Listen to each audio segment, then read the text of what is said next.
persembahan dan perpuluhan dapat ditransfer melalui BCA 857 050 5000 atas nama GBI Musi Palem Indah atau scan barcode QR kode GBI Musi Palem Indah. Tuhan Yesus memberkati. Shalom saudara, puji Tuhan. Kita berjumpa kembali di Menara Doa online Gereja Betel Indonesia Musi Palem Indah di Palembang. Saya senang sekali, kami semua senang sekali bersama-sama melayani saudara setiap hari, berdoa bareng, memuji, menyembah, merasakan hadirat Allah, terus mengajar kebenaran firman Tuhan. Kami semuanya berdoa dan berharap saudara semakin diberkati, saudara semuanya yang sakit sembuh, saudara semakin kenal sama Tuhan, makin dekat sama Tuhan. Dan saya bisa melihat betapa indahnya hidup dekat dengan Tuhan. Saudara, ada hati yang tenang, damai, sukacita. Mari kita akan sama-sama saudara siapkan hati kita. Kita akan masuk di dalam menara doa. Saudara, saya sangat mengharapkan saudara bisa ikut dari awal sampai akhir. Saudara ikut doa, doa ikut doa, nyanyi ikut nyanyi. Saudara, firman saya bisa catat. Saya percaya waktu 1 jam lebih sedikit, saudara semuanya akan diberkati. Ya, mari kita akan siapkan hati kita. Kita akan berdoa. Bapa, di dalam nama Tuhan Yesus, hari ini ya Tuhan adalah hari yang Tuhan jadikan buat setiap kami. Hari kemenangan yang Tuhan janjikan buat setiap kami. Hari terobosan, pemulihan, kesembuhan. Di mana ya Tuhan hari ini ya Tuhan kami akan melihat kemuliaan Allah dinyatakan dalam hidup setiap kami. Oleh karena itu ya Bapa, dalam nama Yesus, biarlah ya Tuhan curahkan Roh Kudus-Mu buat setiap kami. Penuhi setiap kami ya Tuhan dengan hadirat-Mu. Terima kasih banyak Bapa, terima kasih. Berilah buat setiap kami nyanyian-nyanyian yang baru ya Tuhan. Doa-doa profetik buat setiap kami. Pesan firman yang berbicara secara khusus buat kami. Terima kasih Tuhan, terima kasih. Urapi setiap hamba-hamba-Mu yang melayani ya Tuhan. Terima kasih Kau memberkati ya Tuhan. Memberkati setiap alat yang kami pakai ya Bapa. Kami berdoa ya Tuhan hari ini, malam ini, saat ini juga ya Bapa. Setiap kami yang hadir di menara doa, kami bisa rasakan ya Tuhan kuasa Allah yang bekerja, hadirat Allah yang mengubahkan. Kami mengalami perjumpaan secara pribadi dengan Tuhan. Terima kasih banyak Bapak, terima kasih. Terima kasih ya laba.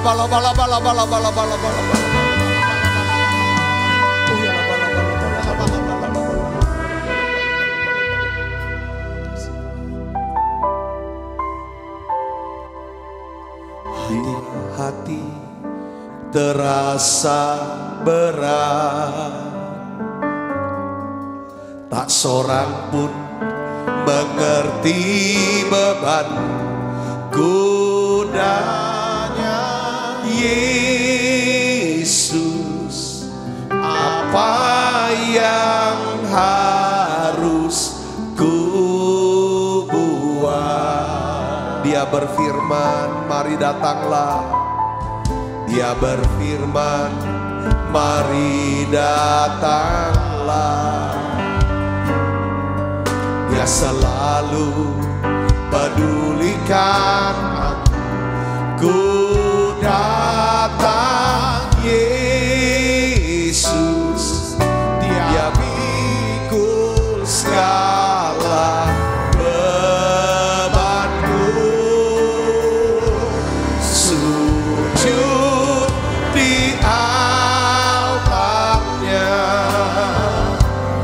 ku bawa hidupku,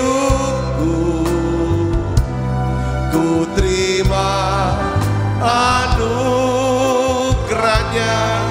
Diampuniku dan bebaskanku. Dia ubah hidupku.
selalu pedulikan aku.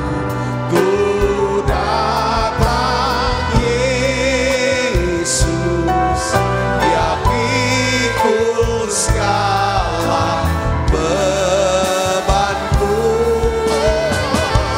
Sujud di altarnya, ku bawa hidupku. Ku terima anugerahnya yang ampuniku dan bebaskanku. Ya ubah hidupku, barui hatiku.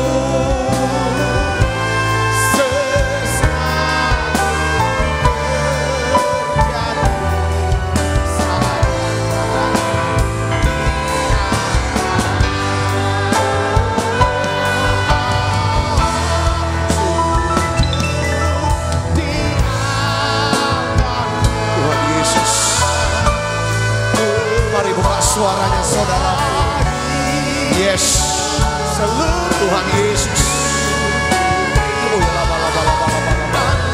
Oh ya la makasih ya la oh ya la makasih ya la Tuhan Yesus.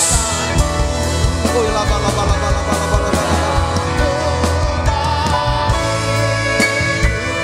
Tuhan Yesus. Barui hatiku, sesuatu terjadi saat datang di altarnya. Mari saudara buka suaranya.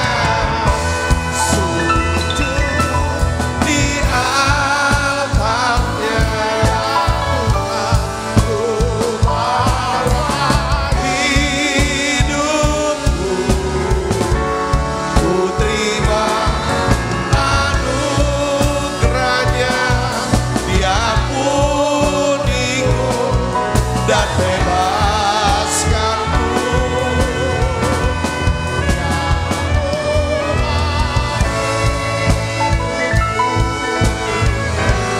Barui hatiku, sesuatu terjadi saat datang di altarnya. Mujizat terjadi, pemulihan terjadi, sesuatu terjadi saat datang di altarnya.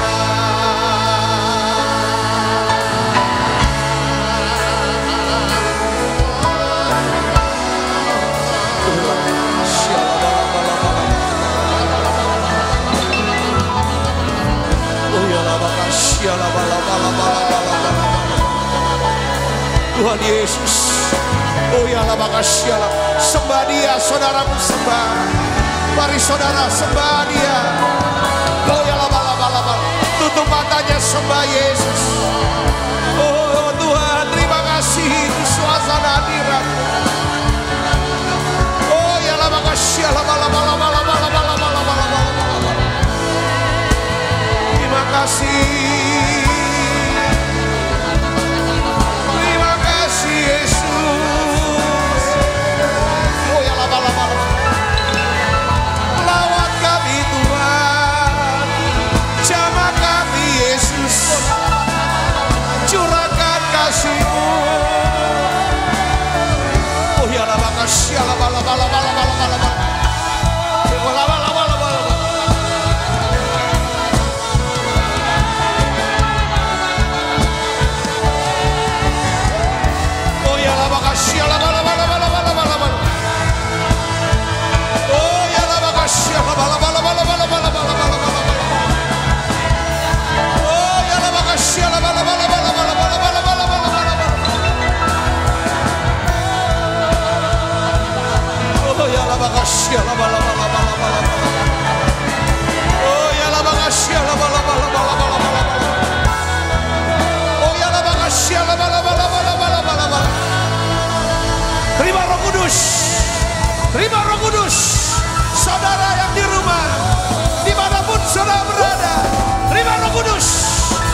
Tetapi kamu akan menerima kuasa kalau Roh Kudus turun atas kamu. Dalam nama Yesus.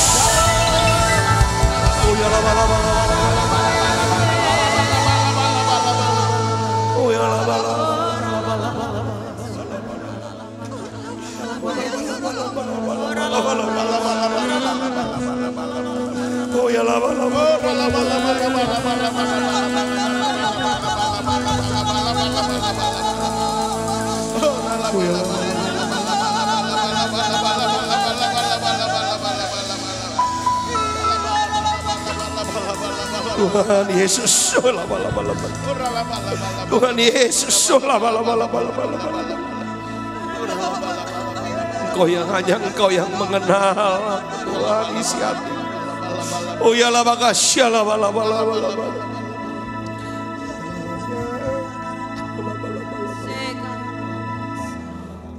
Bala bala bala bala bala bala.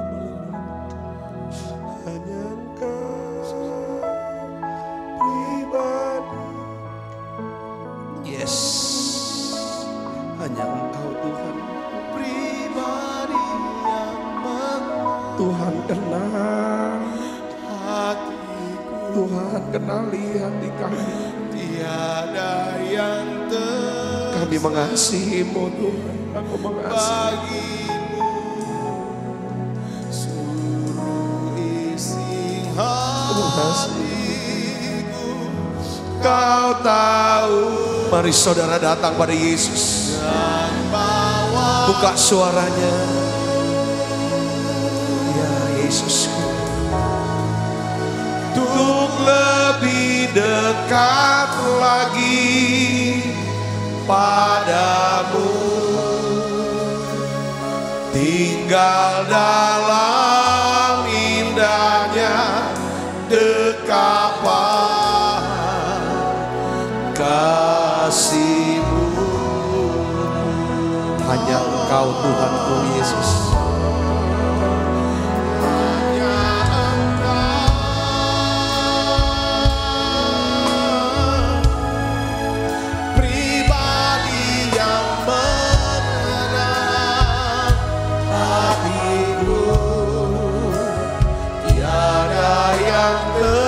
Sembunyi bagi-Mu, seluruh isi hatiku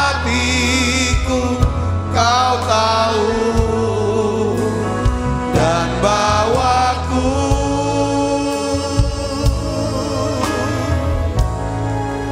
untuk lebih dekat lagi padamu.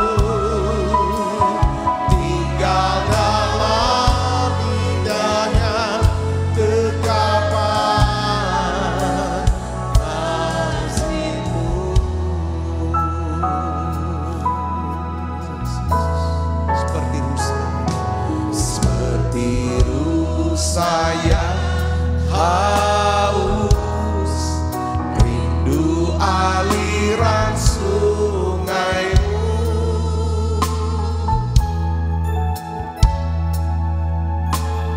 Hatiku tak tahan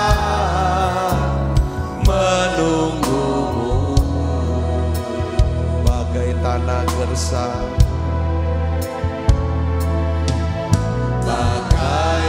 Tanah gersang menanti datangnya hujan.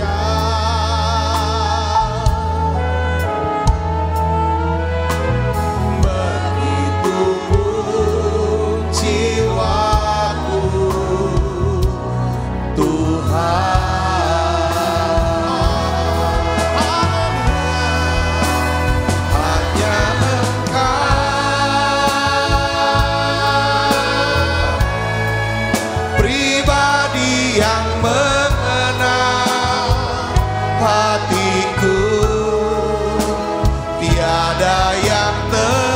Sembunyi bagi-Mu.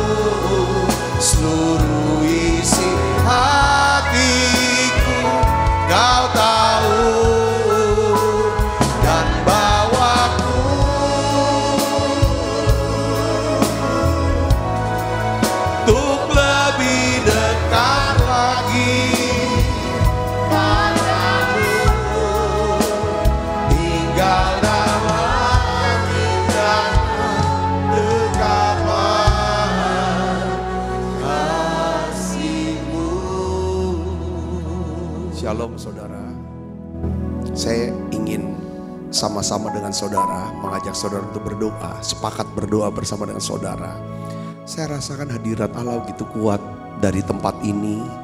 Saudara yang mengikuti dengan kusuk, mengikuti dengan sungguh-sungguh juga pasti merasakan hadiratnya begitu kuat. Tuhan katakan begini, Tuhan bilang minta. Hari ini saatnya Tuhan katakan minta. Minta apa saja yang kamu kehendaki supaya aku perbuat bagimu. Minta, kata Tuhan. Saudara, kita ada di menara doa. Kita punya Allah yang mengasihi kita, Allah yang baik, Bapa yang baik buat kita. Mari buka saudaraku yang serius, tanggalkan semua segalapun. Sekarang arahkan hatinya ke Tuhan. Apa yang menjadi pokok doa kita?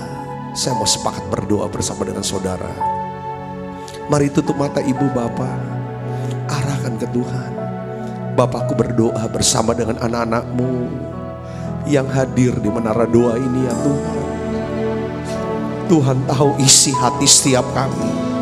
Tuhan tahu kerinduan kami. Tuhan Yesus, kami mau katakan semua kami cinta Tuhan. Kami mengasihi-Mu. Kami merindukan hadirat-Mu. Dan kami rasakan hadirat yang begitu kuat saat ini. Tuhan, Kau hadir di tengah-tengah kami Yesus. Bahkan Kau yang bersabda, Engkau yang berfirman, apa yang kamu kehendaki supaya aku perbuat bagimu, mintalah, maka kamu akan menerimanya. Cari, kamu akan mendapatkannya. Ketuk, pintu akan dibukakan bagimu. Tuhan Yesus, aku sepakat berdoa bersama dengan umat-Mu. Saudara yang sakit, saudara berseru kepada Tuhan Yesus. Saudara lihat kuasa kesembuhan itu bekerja sekarang. Saudara yang sakit, mungkin hari-hari ini kau gelisah, kau khawatir, kau takut dengan penyakit ini. Percaya dalam nama Yesus, oleh bilur Yesus, kita semua telah disembuhkan. Bapa, dalam nama Yesus, aku terus berdoa untuk anak-anak-Mu yang sakit ini Tuhan. Biarlah mereka mengalami kesembuhan. Anak-anak-Mu ya Tuhan menderita COVID-19, sembuh dalam nama Yesus. Oh ya labakasya bala. Anak-anak-Mu yang sakit kanker ya Tuhan. Tuhan, dalam nama Yesus, mereka sedang dalam pengobatan terapi ya Tuhan. Sembuhkan mereka dalam nama Yesus. Sembuh dalam nama Yesus. Saudara yang sakit, apapun penyakit saudara, buka suaranya, saya sepakat berdoa bersama saudara. Tuhan katakan 2 orang sepakat, kita lebih dari 2 orang. Yes, aku akan hadir, aku akan menjawab doa dalam nama Yesus. Saudara yang sulit tidur pada malam hari, saudara yang terikat dengan roh, dengan obat-obat penenang, obat tidur, saat ini berdoa dalam nama Yesus. Biarlah malam ini kau akan tidur dengan nyenyak dalam nama Yesus. Aku akan tidur dengan nyenyak, dengan normal, bangun dengan tubuh yang sehat dalam nama Yesus. Oh ya labakasya bala. Sebab kami percaya Tuhan memberkati orang yang dikasihi pada waktu tidur. Tuhan Yesus, Engkau berikan ketenangan buat setiap batin anak-anak-Mu. Semua yang mengalami stres, depresi, sembuh dalam nama Yesus. Oh ya bala. Aku berdoa, yes, sepakat dengan anak-anak-Mu yang mengalami, yang rindu mengalami terobosan dalam pekerjaan, karir, bisnis maupun keuangannya. Terima dalam nama Yesus. Kami percaya pertolongan Tuhan sungguh ajaib. Berdoa, saudara, berdoa sekarang. Doa, berbicara sama Tuhan secara pribadi. Oh ya labakasya bala.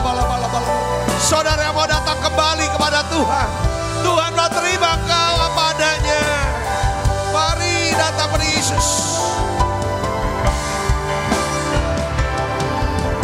Pertolonganmu begitu ajaib, kau telah memikat hati. Di saat aku tak sanggup lagi, di situ tanganmu bekerja. Pertolonganmu begitu ajaib, kau telah memikat hati. Kini mataku tertuju padamu, ku rasakan kasih-Mu Tuhan.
Kasih-Mu Tuhan.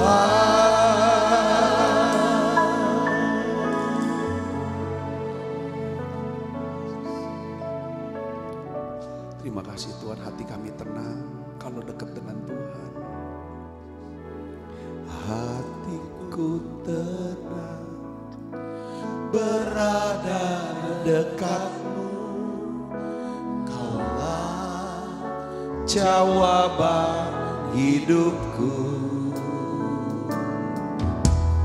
Hatiku tenang berada dekat-Mu, Kau yang pelihara hidupku.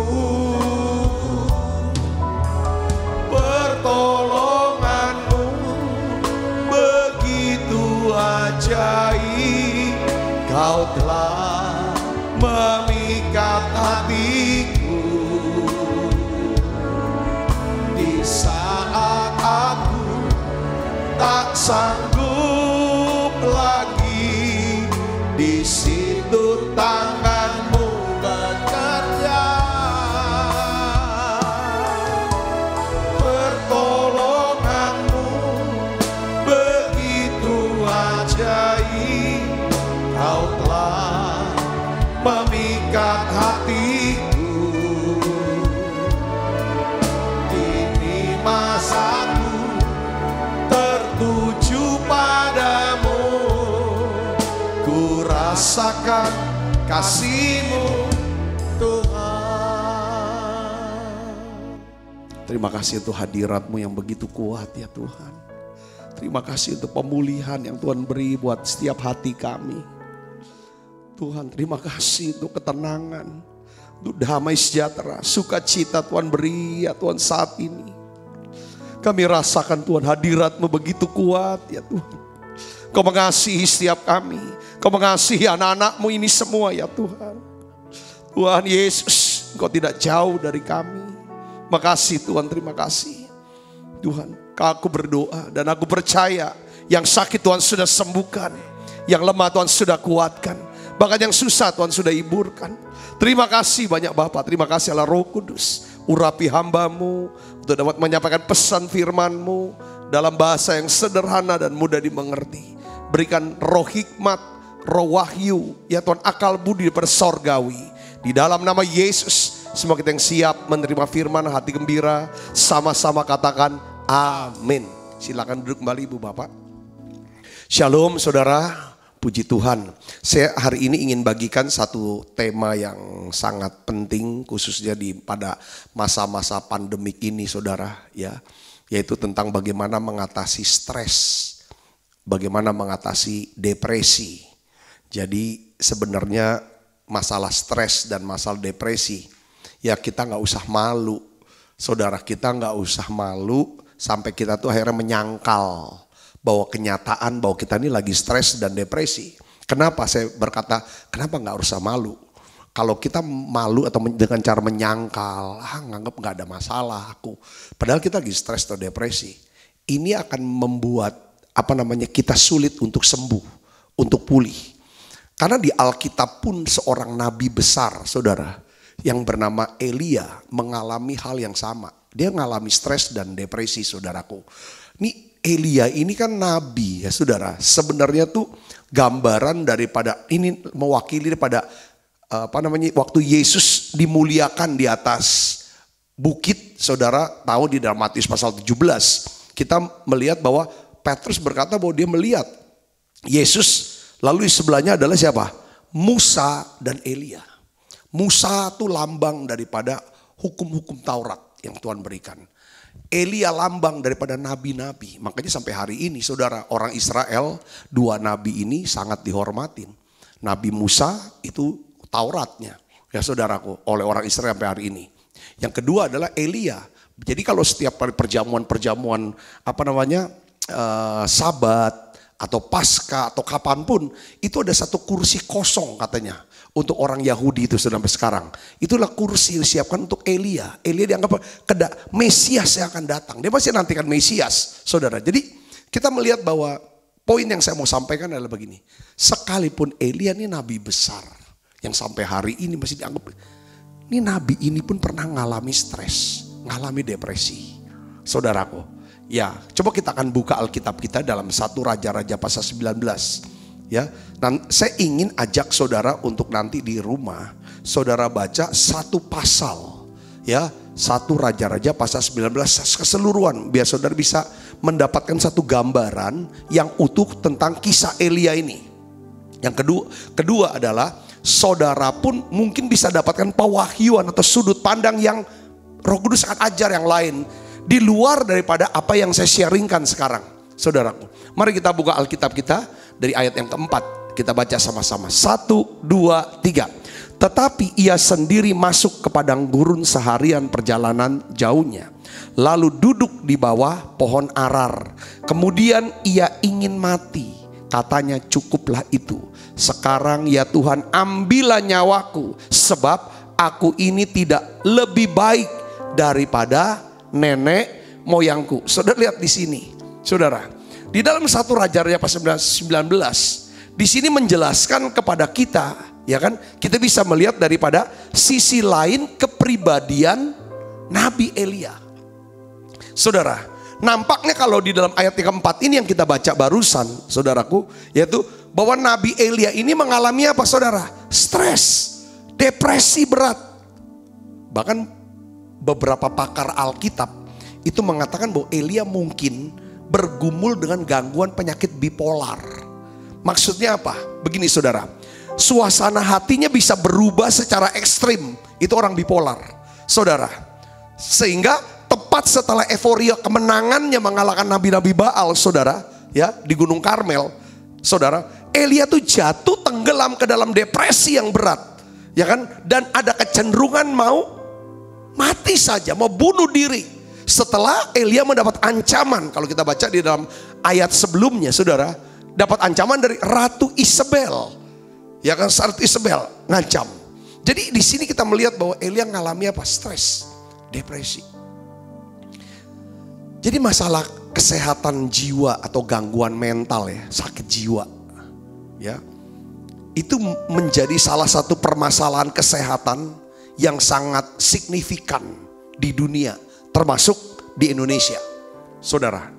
Nah, data WHO, saudara, ini datanya udah cukup lama, 4 tahun yang lalu sebenarnya, 2016. Ya, itu dikatakan bahwa sekitar 35 juta orang itu terkena depresi. Bayangin ini cukup banyak nih 35 juta orang. 60 juta orang itu terkena bipolar. Bipolar itu jadi cepat berubah gitu ya. Yang ngalami ini sakit mental ya. 21 juta orang terkena penyakit skizofrenia. Saudaraku. Jadi kayak halusinasi.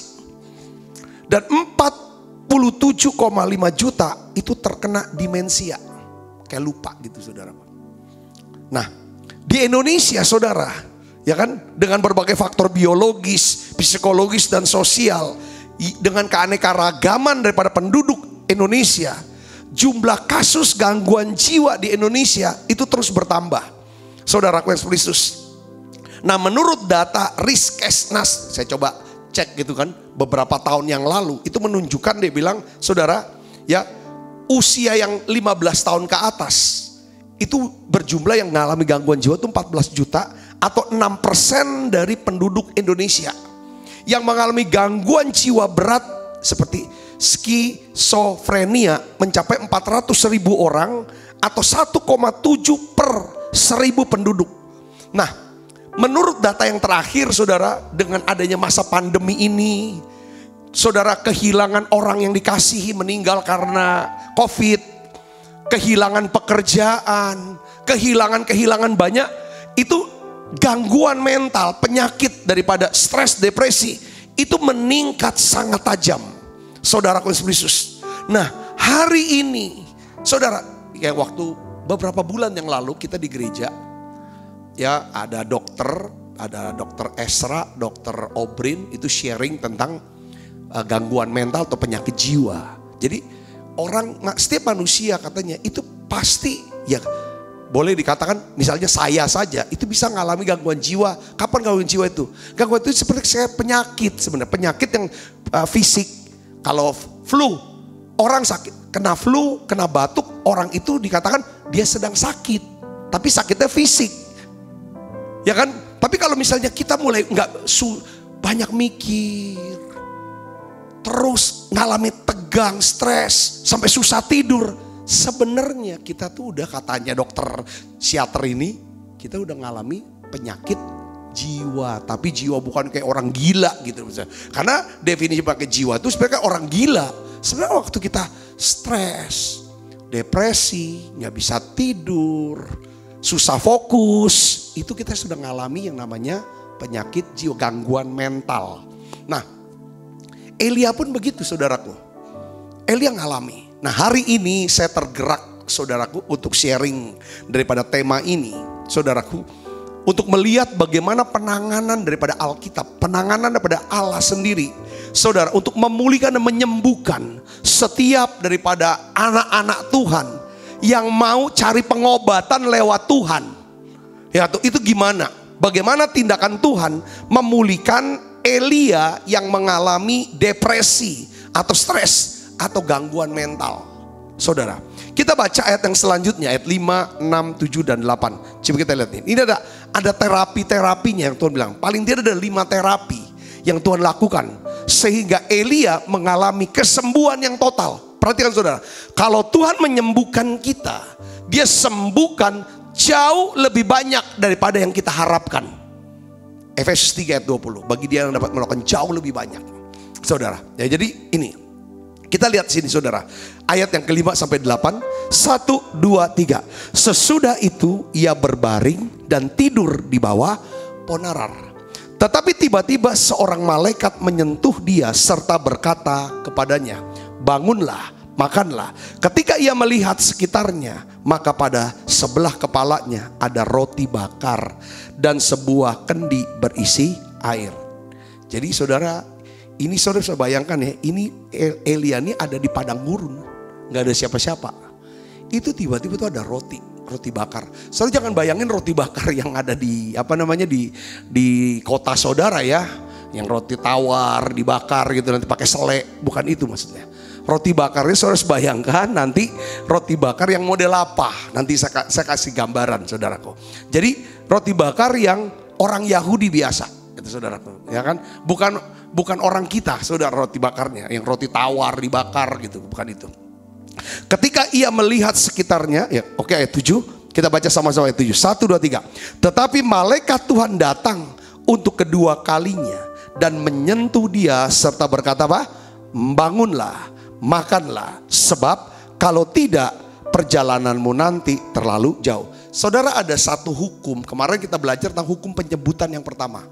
Maksudnya gini, ada satu kata, itu disebut pertama kali dalam Alkitab, maka arti kata itu, saudara, adalah, saudara baca ayat keseluruhan, atau pasal seluruh, itu artinya itu. Kemarin kita bahas tentang kata apa? Love atau kasih. Orang bilang bicara kasih, itu bicara tentang apa? Korban. Karena kata love, kata kasih, itu disebut pertama kali di mana? Kejadian 22 ayat 2. Pakai istilah anakmu yang engkau kasih, Ishak. Ya kan? Suruh bawa, jadikan korban bakaran di Bukit Moria. Nah, sekarang saudara, ini dalam ayat-ayat ini ada 2 kali penyebutannya. Apa saudara? Katanya sama, bangunlah, makanlah. Bangunlah, makanlah. Kalau 2 kali, kalau firman Tuhan atau Tuhan sendiri berbicara sampai 2 kali, diulang sampai 2 kali. Minimal 2 kali atau 3 kali dalam sama. Itu artinya apa? Penting. Penting. Itu perlu mendapat penekanan. Perlu mendapatkan perhatian yang khusus. Dan harus dilakukan. Itu sampai 2 kali. Jadi saudara, rupanya di sini soal bangun, makan. Gak mungkin bisa makan kalau belum bangun. Seringkali kalau Alkitab bicara tentang bangun, bangkit, bicara tentang apa sih? Doa. Doa. Kalau orang yang tidur, ya tidak berdoa. Mati, tidak berdoa itu artinya. Saudara, makan bicara apa? Ini kaitan dengan apa? Firman. Kan yang bicara rohani di sini. Kita bicara ini kejasmaninya. Karena setiap apa yang di Alkitab tulis itu ada bayangan atau simbol yang kita harus tahu. Saudara Kristus. Jadi kita akan lanjutkan lagi ayat 8. Ya kan? Maka bangunlah ia lalu makan dan minum. Dan oleh kekuatan makanan itu ia berjalan 40 hari 40 malam lamanya sampai ke gunung Allah, yakni gunung Horeb. Gunung Horeb di mana saudara, tahu nggak? Gunung Horeb itu adalah gunung apa? Gunung Sinai. Tempat Musa dapat 10 hukum. Sekarang disuruh lagi balik ke tempat di mana Musa pernah ada di sana. Saudara, ini keren. Makanya 2 rabi ini saudara enggak kebetulan dampingin Yesus waktu dimuliakan. Saudara, Tuhan mau sembuhkan dia di tempat ini. Jadi kita akan lihat urutannya saudara. Apa yang Tuhan lakukan dari ayat-ayat ini saudara? Dari 3 ayat yang kita baca tadi. Pertama apa saudara? Tuhan memberikan Elia akan untuk apa? Makan roti yang dibakar. Dia nyiapkan. Tuhan memberikan roti yang dibakar. Ya, itu yang pertama. Saudaraku Kristus, ya roti yang dibakar itu lambang daripada apa sih sebenarnya? Lambang daripada kasih dan pengorbanan Yesus. Saudaraku yang Kristus. Ya, ini bicara itu. Yang dalam pengobatan depresi, para psikiater, saudara psikiater atau psikolog seringkali berbicara tentang apa saudara? Pemrograman ulang atau membingkai ulang pola pikir si pasien. Biasanya gitu, pola pikir. Saya mau kasih tahu di sini, sungguh tidak ada alat yang lebih baik, yang lebih canggih untuk memperbarui pikiran seseorang selain apa? Pikirannya diselaraskan dengan apa? Firman Tuhan. Ketika pikiran kita, ya kan, diubahkan atau berubah sesuai dengan firman Tuhan, maka seluruh hidup kita itu juga akan berubah. Yang percaya katakan amin. Jadi saya nangkapnya gini, obat depresi dan stres adalah apa? Kasih Allah. Obat penyakit depresi dan stres itu apa saudara? Kasih Allah. Kemarin kita bahas tentang kasih. Karena setelah kita ikut seminar ya saudara, seminar tentang sakit jiwa ya. waktu berapa bulan yang lalu. Saya dengerin saudara selama 2 jam. Yo inilah penyebab, inilah ginilah data gini-gini. Intinya itu orang stres itu adalah apa? Mereka butuh kasih. Kalau dia dikasih pasti dia merasa apa? Dihargai, diterima. Dihargai, diterima, dilindungi, dipelihara, dijamin. Itu aja paling. Ya kalau merasa dikasih, saya itu. Makanya saudaraku, roti bakar yang diberikan Tuhan kepada Elia ini merupakan simbol, merupakan satu bayangan akan apa? Kasih dan pengorbanan Kristus di kayu salib buat kita. Di dalam Yohanes 6 ayat 55:1 itu dikatakan begini saudara. Yesus berkata begini, inilah roti yang turun dari surga. Barang siapa makan daripadanya, ia tidak akan mati. Lalu Yesus lanjutkan dengan ayat berikutnya. Kita baca sama-sama. 1, 2, 3. Akulah roti hidup yang telah turun dari surga. Jikalau seorang makan dari roti ini, ia akan hidup selama-lamanya. Dan roti yang kuberikan itu ialah dagingku yang akan kuberikan untuk hidup dunia. Katakan amin saudara. Roti yang dimakan Elia adalah roti yang bukan buatan tangan manusia. Ini Tuhan sendiri yang sediakan roti itu saudara. Saya yakin ini lambang daripada Kristus. Lambang daripada kasih Kristus. Yang percaya katakan amin. Yesus berkata, aku ini roti hidup. Aku ini roti hidup. Nah, saudara pernah gak lihat roti matzah? Roti matzah yang dimakan oleh orang Yahudi selama perjamuan Paskah atau perjamuan-perjamuan. Kalau kita datang ke Israel, kita bisa makan roti matzah itu. Kita dapat, atau saudara kita gini. Kalau saudara pernah, ini rotinya, saudara, rotinya ini, ya, roti ini tidak beragi, ya, ditusuk-tusuk saudara. Jadi ada lubang-lubang kecil yang berbentuk garis. Lalu roti itu sebenarnya kayak kuning-kuning kebakar gitu. Jadi roti ini kok sedikit terbakar. Ini namanya roti matzah. Roti yang biasa dimakan untuk perjamuan Paskah atau perjamuan-perjamuan pada Sabat. Saudara, nah kita kalau ke Israel suka makan ini juga kalau untuk perjamuan kudus. Saudaraku yang spesius. Nah, roti dalam perjamuan ini, roti matzah ini, itu lambang daripada apa? Tubuh Kristus. Ya kan? Ketika Yesus menanggung dosa dan penyakit kita di kayu salib. Coba kau lihat sini. Roti yang kita, roti matzah ini kan ditusuk-tusuk lalu dibakar. Ya, dibakar. Ditusuk-tusuk itu ada lubang-lubangnya, lalu kayak ada bakaran-bakaran. Ini apa artinya saudaraku? Ini bicara tentang Yesus yang ditusuk-tusuk. Mulai daripada dahinya ditusuk. Lewat apa? Mahkota duri, keluar darah. Lalu tangannya ditusuk, keluar darah.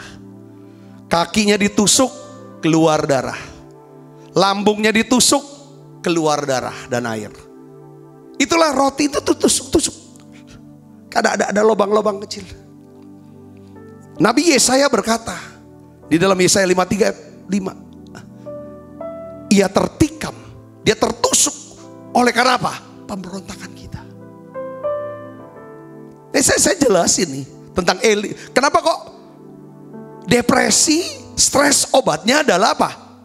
Roti. Makan roti perjamuan. Saudara lihat lagi di sini.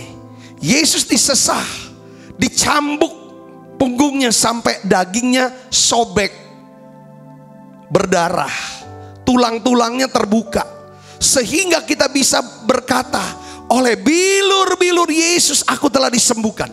Kalau saudara ngerti ini, saudara punya kuasa ini. Nah, kita lagi itu kan roti matzah ditusuk, sekarang roti matzah itu dibakar. Apa artinya? Api murka Tuhan yang menyala-nyala itu menimpa Yesus untuk membakar segala dosa-dosa kita sampai menjadi abu. pada saat yang sama, saudaraku, mengeluarkan aroma harum dari persembahan korban Kristus kepada Bapa. Katakan amin. Pada hari ini, segala dosa kita, segala pelanggaran kita hanyalah abu. Dan Allah Bapa di sorga sudah tidak lagi ingat-ingat dosa dan pelanggaran kita pada saat kita menjadi anaknya. Yang percaya katakan amin. Ibrani 8 ayat 12. Jadi setiap kali kita makan roti perjamuan, saudara harus mengerti, kita harus mengerti bahwa Yesus telah ditusuk karena dosa-dosa kita. Kalau kita lihat rotinya, saudara, emang kayak yang kita makan kan rotinya bulat, roti kayak gini. Tapi kalau kita makan roti matzah, kayaknya ada ya saudara, apa ya, Quakers ya. Itu kurang lebih, tapi kayak roti yang biskuit Quakers. Itu kan juga ada bolong-bolongnya, terus kayak dibakar-bakar gitu saudara. Ya, itu yang pas sebenarnya, seperti itu. Jadi kalau kita lihat roti ini kayak ada tusuk-tusuk lobang, ada bakaran, dia ditikam, ditusuk karena dosa kita. Dia disesah untuk kesembuhan kita. Bakarannya dibakar oleh api murka Allah. Bakar, ada penghukuman. Dia diadili, dia dihukum karena dosa kita. Dia tanggung semua dosa kita. Dia tanggung semua sakit penyakit kita. Dan dia tanggung segala kelemahan kita. Ini kelemahannya bicara apa? Ya kelemahan yang batin gitu loh. Stres, jadi tertekan. Pada waktu kita makan roti itu, telan, kita ingat kita punya Allah namanya Yesus. Roti itu adalah Yesus. Roti itu bicara tentang kasih Yesus yang menyerahkan tubuhnya buat kita. Dia adalah roti hidup. Kita terima. Bagaimana cara nimanya? Pikirkan itu, renungkan itu, rasakan itu, dan ucapkan terima kasih Tuhan. Terima kasih untuk kebaikanmu. Terima kasih untuk pengorbananmu. Kau ditusuk mulai dari atas kepala sampai bawah. Sekucur tubuhmu robek, hancur. Bahkan engkau terbakar oleh api murka Allah. Karena engkau mau dijadikan dosa walaupun engkau tidak pernah berbuat dosa. Supaya kami yang berdosa, yang harusnya kami diadili dan dihukum, kami dibebaskan dari hukuman. Kami diselamatkan.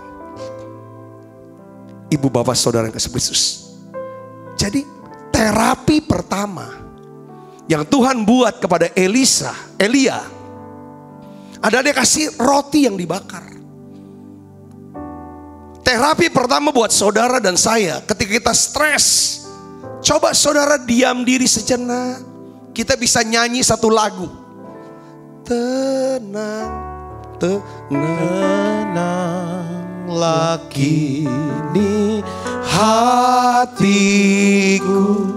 Tuhan memimpin langkahku. Di setiap saat dan kerja tetap ku rasa tangannya. Buka suaranya, katakan Tuhanlah yang membimbing, tanganku dipegang teguh, hatiku berserah penuh, tanganku dipegang teguh. Jadi tiap kali kita makan perjamuan, saudara, coba tenangkan dulu sejenak. Saudara lihat dan renungkan kebenaran-kebenaran firman Tuhan yang barusan saya. Ini roti bakar yang pernah diberikan Tuhan kepada Elia ketika dia stres, depresi mau mati. Ini bicara tentang apa? Kasih.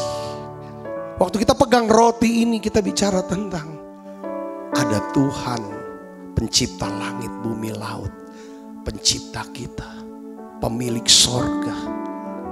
Tuhan yang mengasihi saya. Kita gak sendiri, kita gak pernah ditinggalkan. Kalau bisa saudara renung itu, saudara pikirkan itu waktu pegang ini.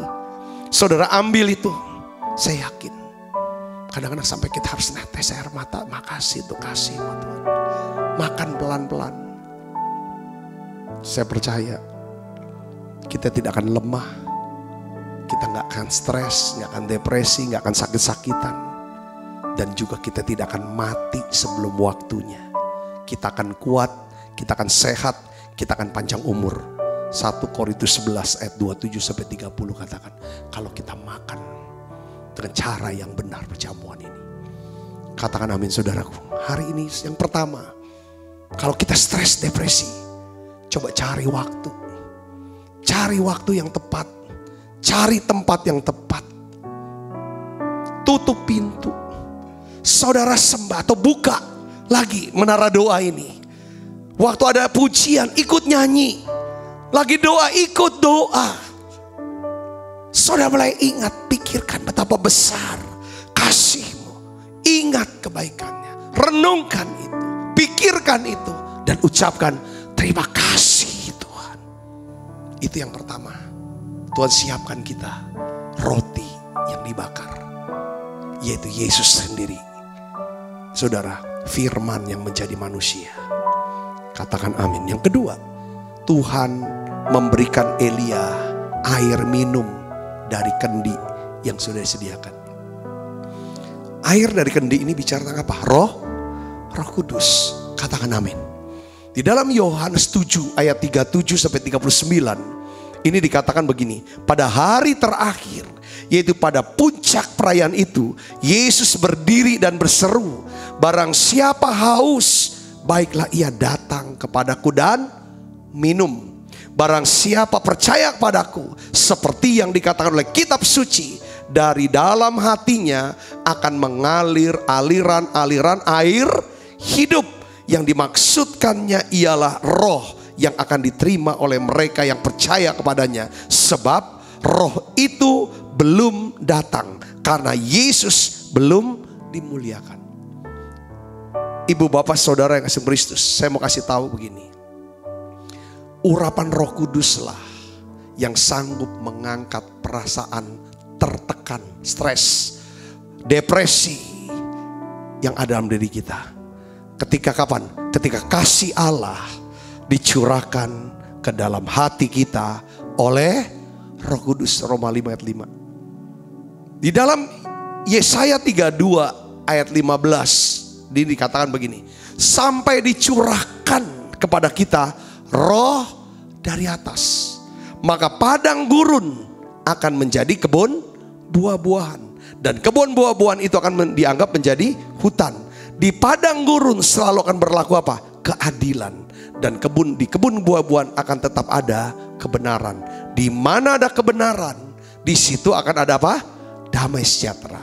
Dan akibat kebenaran ialah ketenangan dan ketentraman untuk selama-lamanya. Perhatikan sini saudaraku. Yang kedua, kalau kita mengalami stres dan depresi, penting buat setiap kita minta. Penuhiku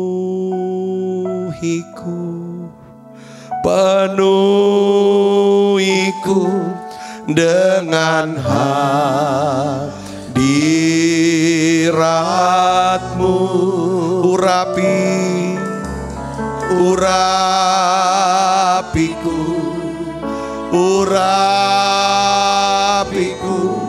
dengan minyak kudus-Mu. Saudara nyanyi lagu ini, salah contohnya misalnya. Minta dipenuhi dengan Roh Kudus.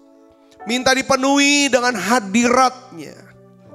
Perhatikan, pada waktu Roh Kudus memenuhi kita, kasih Allah dicurahkan ke dalam hati kita.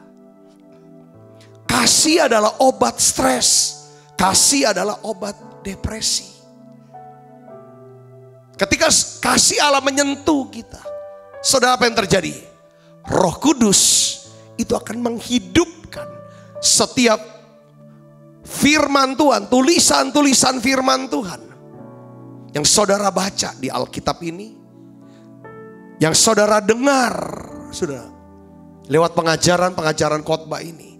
Nah, Roh Kudus ini, saudara, kita penting Roh Kudus karena Dia yang bisa pulihkan. Dia pulihkan dengan apa, saudara? Di sini dikatakan, ya kan, saudara, bahwa barang siapa haus, kata Yesus, baiklah ia datang dan minum, minta. Minum artinya minta dipenuhi. Minta dipenuhi dengan Roh Kudus. Apa yang terjadi ketika kita bilang minta dipenuhi Roh Kudus? Maka apa yang terjadi? Dari dalam hati kita akan mengalir air apa? Air kehidupan. Air kehidupan dialirkan lalu keluar. Air apa, saudara? Dari kita yang stres, kita menjadi orang yang bisa menguatkan orang lain. Itu yang kedua, saudara. Yesaya 32 itu menggambarkan padang gurun, kan orang stres, orang depresi, kering, kosong hidupnya. Nggak ada kebahagiaan, nggak ada ketenangan, nggak ada kedamaian, itu orang stres. Maunya marah terus, ngeluh terus, pikirannya negatif terus, putus asa, stres. Nggak bisa tidur, nggak bisa makan, nggak tenang. Perhatikan saudara, itulah keadaan suasana padang gurun. Tapi Roh Kudus di sini katakan sanggup mengubah padang gurun menjadi apa? Kebun buah-buahan. Ini bicara memang kehidupan yang berbuah. Ada buah roh, ada kasih, ada sukacita, ada damai sejahtera, ada sukacita, saudaraku yang spesius, ada kebaikan, saudara, ada penguasaan di semua buah roh berkeluar. Kapan itu terjadi? Sampai roh dicurahkan dalam kita. Sampai roh yang dari atas dicurahkan. Katakan amin, saudara. Ini penting yang kedua. Makanya Elia dikasih minum. Saudaraku, dari mana? Kendi. So, ada wadahnya. Kadang-kadang kita dipenuhi Roh Kudus, ada wadahnya. Saudara, ada wadah. Wadah gereja apa? Siapa pemimpin, saudara? Tuhan akan mau curahkan urapan dari situ. Siapa hamba Tuhan? Siapa komunitas daripada anak percaya, orang percaya? Di mana saudara bisa masuk di sana? Kendi, di situ air masukkan. Yang ketiga, saudara, setelah itu apa? Tuhan membuat Elia tidur, istirahat. Makanya kan terapi psikiater, saudara, psikolog, pertama kan pikirannya diubah. Nah, makanya tadi yang pertama tuh yang harus kita pikirkan adalah kasih Tuhan, kebaikan Tuhan. Jangan pikirin tentang yang negatif, yang jelek, yang jahat. Harus diprogram ulang pikirannya. Yang kedua, dikasih minum. Kalau misalnya psikiater atau psikolog, disuruh tuh kita ngapain, saudara? Pergilah jalan-jalan. Carilah tempat. Apa yang kamu bikin kamu bisa, kamu seneng, kamu buat apa? Kamu seneng apa? Makan bareng sama temen, ngumpul bareng sama temen. Itu namanya minum. Yang ketiga, adalah apa? Kalau dokter kan nggak bisa buat apa? Nggak bisa bikin orang tidur. Dia kasih resep. Resep apa? Obat tidur. Tapi Tuhan, dengar baik saudara, kalau saudara terus merenung dan memikirkan betapa besarnya kasih Allah buat hidup kita. Kalau saudara terus dipenuhi dengan Roh Kudus, saudara pasti ada ketenangan. Makanya saya tuh, saudara, dulu marah, tapi sekarang udah gak marah lagi. Kalau lihat orang tidur waktu saya khotbah, saya gak marah sekarang. Kenapa? Kalau orang bisa tidur, itu tanda pasti hatinya tenang, pikirannya tenang. Katakan amin, saudaraku. Ya itulah terapinya. Tuhan buat Elia tidur. Waktu saudara stres, waktu saudara depresi, yang paling penting gak usah ngapa-ngapain, tidur kalau bisa. Nah, kita kan tadi kan saya udah doa supaya jangan minum obat tidur. Kita minta Tuhan yang bikin kita bisa tidur. Katakan amin. Doa, minta sama Tuhan. Tuhan, malam ini berikan aku tidur yang nyenyak. Katakan amin. Ya kan, minta Tuhan berikan saya tidur nyenyak. Besok saya bangun dengan tubuh yang segar. Karena aku percaya Tuhan, ya, bahwa Tuhan akan berikan kami penolong, golden connection pada waktu kami tidur. Seperti Adam dibikin tidur, maka datanglah golden connection, namanya Hawa buat dia. Mazmur juga katakan, Salomo, Tuhan memberkati orang yang dikasihinya pada waktu tidur. Waktu Abraham bikin satu covenant dengan Allah, Allah bikin covenant sama Abraham, Allah membuat Abraham tidur. Doa minta bisa tidur supaya saudara diberkatin. Gimana Cor? Diberkati waktu tidur Pak? Gini, kalau kita lagi stres bisa tidur. Supaya pulih kembali tuh sel-sel kita. Mereproduksi yang baru, yang rusak diganti dengan yang baru. Itu penting, tidur. Yang nyenyak tidur. Istirahat. Memang itu perlu ya. Makanya kenapa kok Tuhan tuh bikin satu sistem namanya sabat. Saudara, sabat itu satu hari gak ngapa-ngapain, cuma nyembah, gak usah kerja. Rest secara fisik, rest secara pikiran dan perasaan, rest juga secara roh. Hadirat Tuhan, roh, jiwa, tubuh, rest. Saya bertahun-tahun jadi hamba Tuhan. Saya tetapkan tuh hari Senin jadi hari sabat saya, itu rest.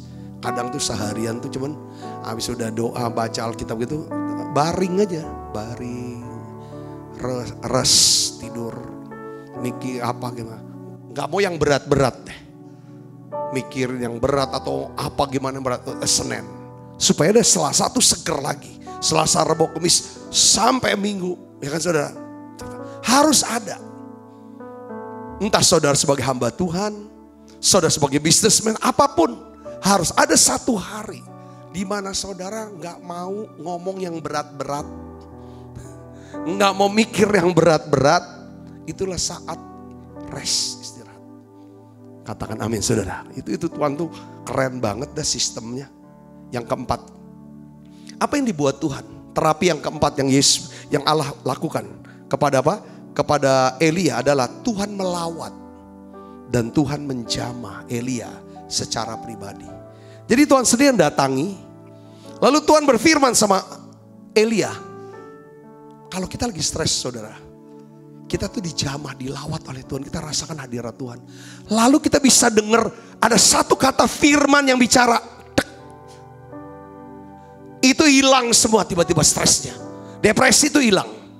Itu terapi yang top banget.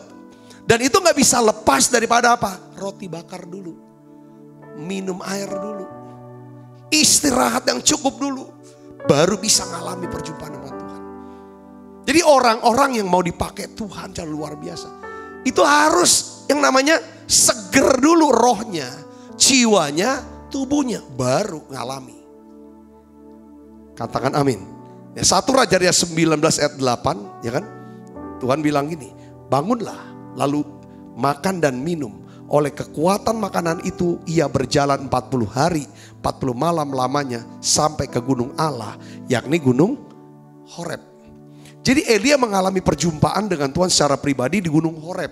Saudaraku, nah setiap orang pasti mengalami perubahan kalau dia mengalami perjumpaan dengan Tuhan secara pribadi. Katakan amin saudaraku. Ini yang unik gini saudara, sampai 2 kali Tuhan juga ngomong. Saya dapetin saudara ayat yang 9. 1 Raja-Raja 19 ayat 19. Itu sampai 2 kali bahasanya sama, kalimatnya sama. Allah bicara kepada Elia. 1 Raja-Raja 19 ayat 9. Coba baca. Sama 1 Raja-Raja 19 ayat 14. Nih, itu bahasanya sama. Kita baca. 1, 2, 3. Di sana masuklah ia ke dalam gua dan bermalam di situ. Maka, baca sama-sama dengan saya. 1, 2, 3. Firman Tuhan datang kepada Elia demikian. Apakah kerjamu di sini? Hai Elia. Ayat 14, lompat. Kita baca lagi. Ya, 14. Enggak, ayat 13. Kita baca 1, 2, 3. Segera sesudah Elia mendengarnya, ia menyelubungi mukanya dengan jubahnya, lalu pergi keluar dan berdiri di pintu gua itu. Maka datanglah suara kepadanya yang berbunyi apa? Apa kerjamu di sini, hai Elia? 2 kali kalimatnya sama. Tuhan cuman bicara sama Elia, ya kan? Apa kerjamu di sini? Saya tadi sempat nanya sama Tuhan dalam doa ya, maksudnya. Saya bilang gini, Tuhan, apa sih artinya kok Tuhan tuh nanya sampai 2 kali? Penjelasannya apa? Untuk saya bisa ngerti, lalu saya bisa sharingkan. Tuhan bilang gini, coba kamu baca lagi jawaban Elia juga sama. Apa jawaban Elia? Nih ayat yang 10 jawabannya. Aku bekerja segiat-giatnya bagi Tuhan. Allah semesta alam. Karena orang Israel meninggalkan perjanjianmu, meruntuhkan mesbah-mesbahmu, membunuh nabi-nabimu dengan pedang, hanya aku seorang dirilah yang masih hidup dan mereka ingin mencabut nyawaku. Tuhan tanya. Kenapa Tuhan tanya? Ini penting saudaraku. Terus ayat 14, ya kan? Tuhan tanyanya 13 kan pertanyaannya sama. Coba jawaban Elia tuh jawabannya sama atau enggak? Kita baca sama-sama tadi. Ya, jawaban pun sama. Coba kita baca 1, 2, 3. Aku bekerja segiat-giatnya bagi Tuhan. 14. Allah semesta alam. Karena orang Israel meninggalkan perjanjianmu, meruntuhkan mesbah-mesbahmu, dan membunuh nabi-nabimu dengan pedang, hanya aku seorang dirilah yang masih hidup dan mereka ingin mencabut nyawaku. Gini loh saudara. Saya mau kasih tahu, terapinya Tuhan tuh keren banget. Coba lihat ini. Kalau kita lagi stres ya, kita lagi depresi, kita nggak boleh nyimpen. Kita harus, apa istilahnya? Ngomong. Kita harus ngomong. Kita harus curahkan isi hati kita, curhat. Tapi curhatnya harus benar. Inilah Tuhan. Tuhan tanya, apa kerjamu? Dia ngomong, ini saudara yang bikin dia stres. Apa yang buat stres? 1, aku udah kerja segiat-giatnya. Kerja itu bikin stres loh. Setuju gak saudara? Kerja bikin stres. Kedua, gak kerja juga stres. Kalau nganggur. Jadi pengangguran juga stres. Jadi dua-dua stres. Nah itu makanya hidup. Saudaraku, kau tahu. Berikutnya yang bikin stres apa? Orang Israel sudah meninggalkan Tuhan. Dia stres. Sebagai nabi, dia stres. Bangsa Israel. Saudara sebagai hamba Tuhan. Lihat jemaat sudah tidak lagi ibadah, tidak lagi berdoa. Stres tak? Atau bodoh amat? Itu stres. Saya jujur secara pribadi. Beberapa hari belakangan ini yang saya rasa. Gimana ya para pengerja? Gimana ya para jemaat yang ada di Palembang ini? Yang dulu puluhan tahun bersama dengan saya. Gimana Tuhan? Jangan sampai mereka meninggalkan Tuhan. Karena sudah 6 bulan kita gak ibadah bareng. Harap menara doa online, saya gak bisa cek. Mereka ikut atau tidak ikut. Meruntuhkan mesbah-mesbahmu, udah gak ada lagi. Mesbah bicara apa? Korban. Gak ada korban lagi untuk Tuhan. Stres. Elia stres karena gak ada korban lagi. Saudara sebagai hamba Tuhan stres gak? Lihat jemaat udah gak ada korban lagi untuk Tuhan. Korban waktu, korban tenaga, korban uang, ada sih ada. Stres. Karena kalau gak ada mesbah lagi, gak ada korban lagi yang dibawa di atas mesbah. Gimana ini berblessing? Di masa yang paling susah ini. Ini saudaraku Yesus. Bahkan saudaraku, mereka membunuh nabi-nabimu. Memang Elia gak dibunuh, tapi nabi-nabi berapa banyak sekarang di media sosial. Ada spesial media sosial tuh. Tujuan untuk membunuh para nabi-nabi Tuhan. Membunuh hamba-hamba Tuhan secara karakter. Supaya jemaat Tuhan tidak ibadah, tidak percaya. Ragu. Soal karakternya, soal keuangan, semua hajar. Ini bikin stres Elia. Zaman sekarang sama ini, kasusnya sama. Apa yang dialamin sudah. Hanya aku seorang diri yang masih hidup dan mereka juga mau cabut nyawaku. Ini stres. Tapi Tuhan terapinya adalah ngomong apa yang kamu stres. Ngomong. Tuhan aku takut. Aku stres. Apa nak yang kamu stres? Aku capek.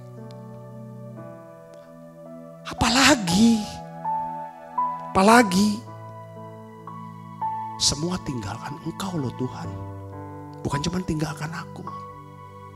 Mereka udah gak korban lagi. Ngomong sama Tuhan. Kalau kita ngomong Tuhan, bahkan sampai kita nangis, itu bener-bener tuh Tuhan akan pulihkan total. Takut Tuhan, toko kok makin sepi. Orang yang utang kami tagih tidak mau bayar. Kami juga punya utang. Waktu beli barang ini, gak ada uang untuk kami bayar mereka. Uang kami ada di situ, mereka gak mau bayar kami. Cash gak ada. Takut Tuhan, bingung. Lihat karyawan mau gajian.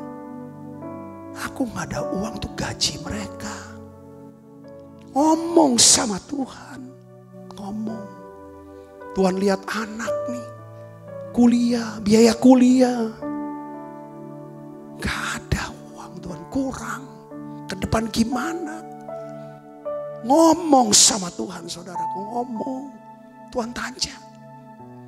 Kadang kita tuh jangan simpen ngomong cuman sama orang takut, stres. Nggak ada jawaban di situ. Saudara datang ke Tuhan. Tuhan aku takut. Aku bingung. Tuhan senang. Seperti Tuhan senang dengar keluh kesah Elia. Jangan takut keluh kesah sama Tuhan. Ngomongin minta tolong Tuhan. Amin saudaraku. Karena di dalam hadirat Tuhan inilah kita bisa rasakan urapan kasih yang bisa mengangkat semua beban kita. Semua stres kita. Semua depresi kita diangkat. Dia pulihkan semua ketakutan kita. Keputusasaan kita. Lalu hadiratnya ini memberikan dorongan, kekuatan, semangat yang baru. Buat kita yang lagi stres. Yang lagi letih lesu. Katakan amin saudaraku. Terus terapi yang terakhir itu apa? Setelah itu biasa Tuhan kasih apa? Tuhan memberikan Elia sebuah pelayanan yang baru. Nih, kamu ya gini kan? Ya sudah. Sekarang kata Tuhan bilang gini, pergi ke Damsyik. Padang gurun menuju ke Damsyik. Urapi Hazael jadi raja atas Aram. Urapi Yehu, cucu Nimsi, jadi raja Israel. Urapi Elisa untuk gantikan jabatanmu sebagai nabi. Ayo kamu, wah dia dapat pelayanan yang baru. Pelayanan yang baru. Disuruh. Jadi intinya gini saudaraku. Rupanya Tuhan tuh, saya bilang lagi, maha cerdas deh. Keren. Kalau kasih terapi yang kadang-kadang kita gak pikirkan sebelumnya. Orang lagi sedang depresi, stres. Orang lagi kecil hati. Seperti udah gak guna lagi, makanya dia mau mati. Tuhan bilang, kau masih berguna di mataku. Sekarang urapi 3 orang. 2 jadi raja, 1 jadi nabi. Keren banget kalau kita bisa ngurapi seorang jadi lantik jadi raja. Kalau saudara ditugaskan melantik presiden, melantik Kapolri, melantik panglima, kan saudara di atas. Tapi sekarang posisi kita lagi di bawah nih mentalnya. Gimana caranya untuk bisa diangkat naik sama Tuhan? Tuhan suruh Elia, kau bukan begini dalam stres, harus begini.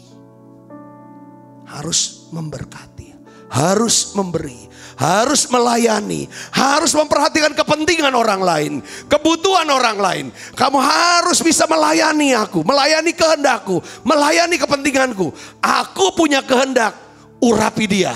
Lakukan kehendakku, layani kehendakku, laksanakan itu. Maka dengar baik, stresmu, depresimu akan berubah menjadi satu kekuatan yang tidak dapat terkalahkan. Beri kemuliaan buat Yesus. Haleluya. Jadi intinya gimana ini? Ketika Elia diperintah dan Elia melakukan, disitulah urapan kasih turun. Kasih ini yang melenyapkan. Apa saudara? Ketakutan, kebencian, keserakahan. Karena dia harus ngurapin, kalau ngurapin raja oke, gak ada masalah ya. 2 raja, 1 nabi. Kalau ngurapin nabi, masalah ada? Masalah besar loh. Kenapa? Tuhan bilang, urapi Elisa menjadi nabi menggantikan kamu. Hah? Jadi kalau aku urapi Elisa jadi nabi gantiin saya. Jadi saya sudah pensiun. Pensiun.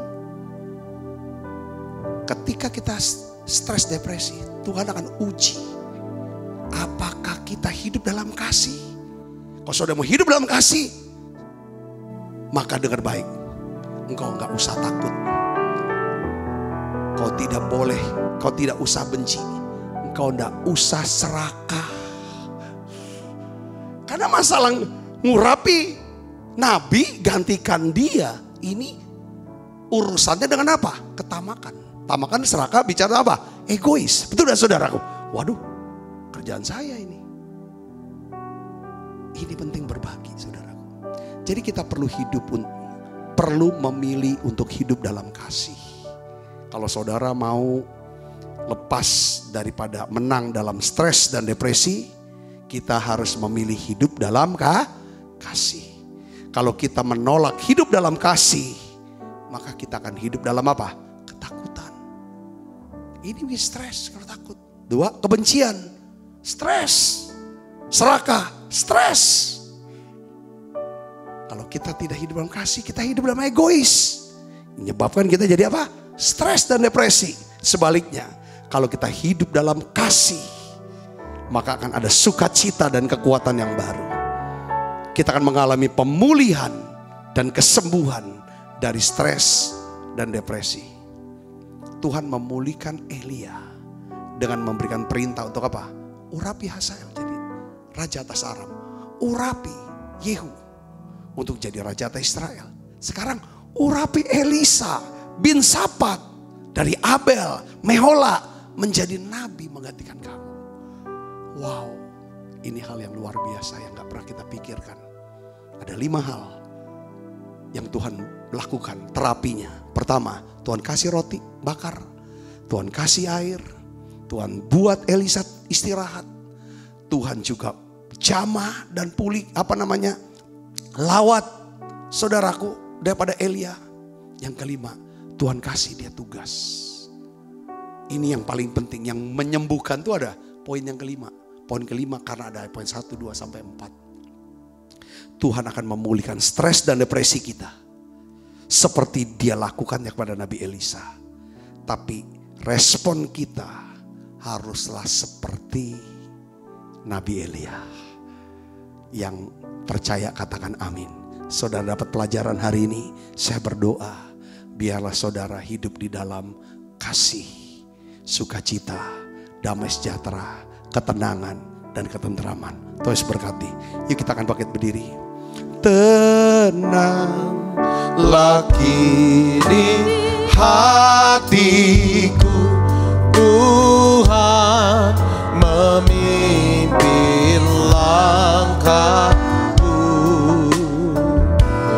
di setiap saat dan kerja. Rasa tangannya Tuhanlah yang membimbingku, tanganku dipegang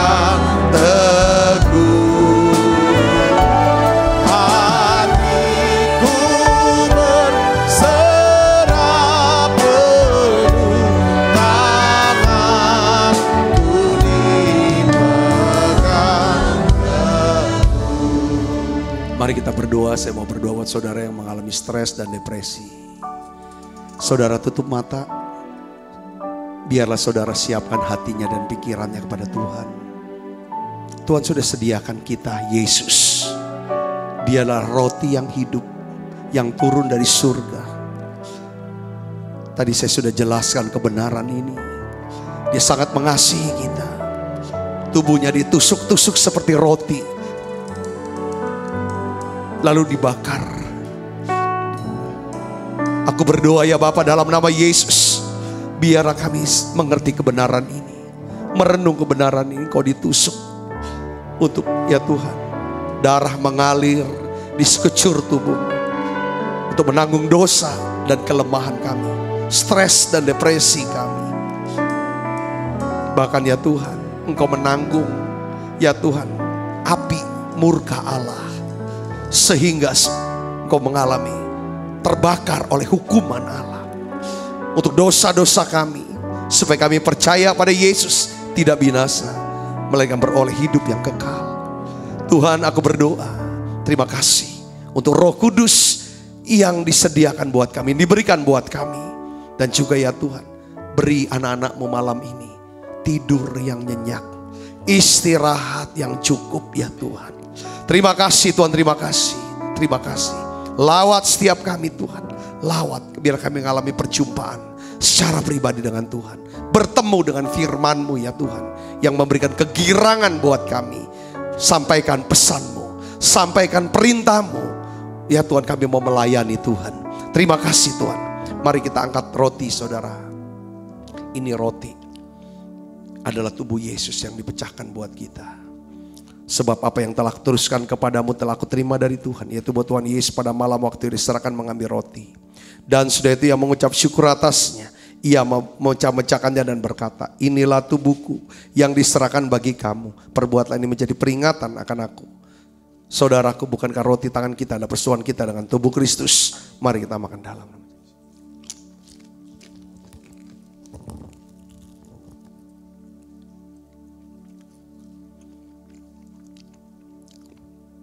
Enggak cawan. Demikian juga yang mengambil cawan sudah makan lalu berkata, cawan ini perjanjian baru ini menerangkan darahku. Perbuatlah ini setiap kali kamu meminumnya menjadi peringatan akan aku. Saudaraku, bukankah cawan perjanjian ini atasnya kita ucapkan syukur dan persoalan kita dengan darah Kristus. Mari kita minum dalam nama Yesus. Terima kasih Tuhan. Terima kasih. Oh haleluya. Mari naikkan kita bersama-sama katakan terima kasih. Terima kasih Yesusku buat anugerah yang Kau beri. Sebab hari ini Tuhan adakan syukur bagiku.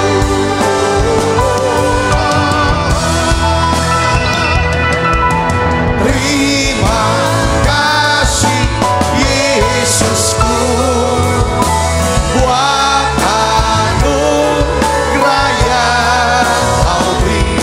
Sebab hari ini Tuhan adakan syukur bagiku.